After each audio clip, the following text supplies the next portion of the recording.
एक बार दो भाई थे, जोगे और भोगे।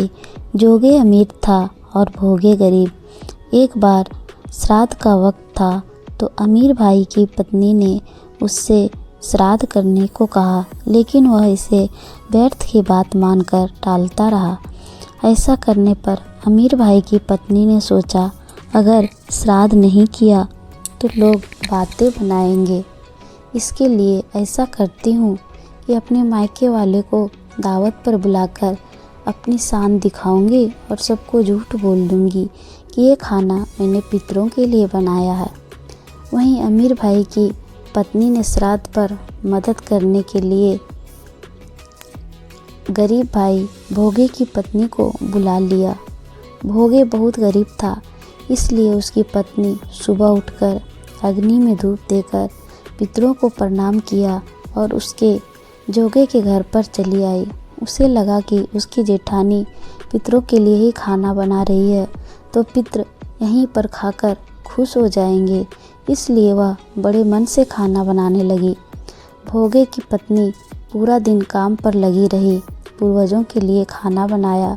जैसे ही खाना बनकर तैयार हुआ, जोगी की पत्नी ने सोचा, अगर पूर्वजों के लिए खाना निकालूंगी तो यह झूठ मूठ में बर्बाद हो जाएगा।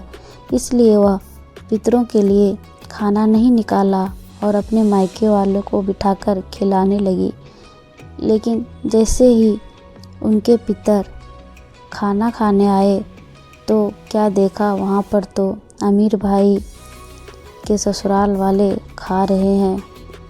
पितर निराश हो गए और वे गरीब भोगे के घर गए तो वहाँ क्या देखा, पितरों के नाम पर अगियारी दी हुई है। पितरों ने उसकी राख चाटी और भूखे ही चले गए।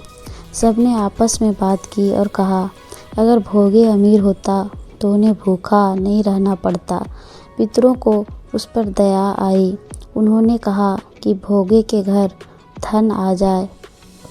उन लोगों ने बहुत प्रार्थना किया और आशीर्वाद दिया कि भोगे के घर बहुत सारा धन आ जाए।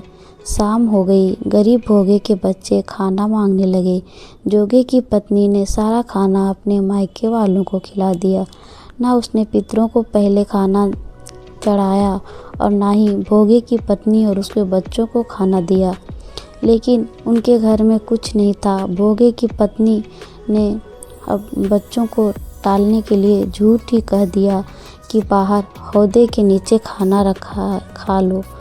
बच्चे जब वहाँ गए तो देखा हौदे मोहरे से भरी हुई है। दौड़े दौड़े बच्चे माँ के पास पहुँचे और सारी बात बताई। भोगे भी अब धनी हो गया। अगले साल जब पितृपक्ष आया तो उसने अच्छे से श्राद्ध मनाया, 56 तरह के भोग लगाए और ब्राह्मणों को भी भोजन कराया। इससे पितर खुश हुए और भोगे का धन और कुल हमेशा बढ़ता ही गया और जोगे दिनों दिन गरीब होता चला गया। ये थी पितृपक्ष की कहानी।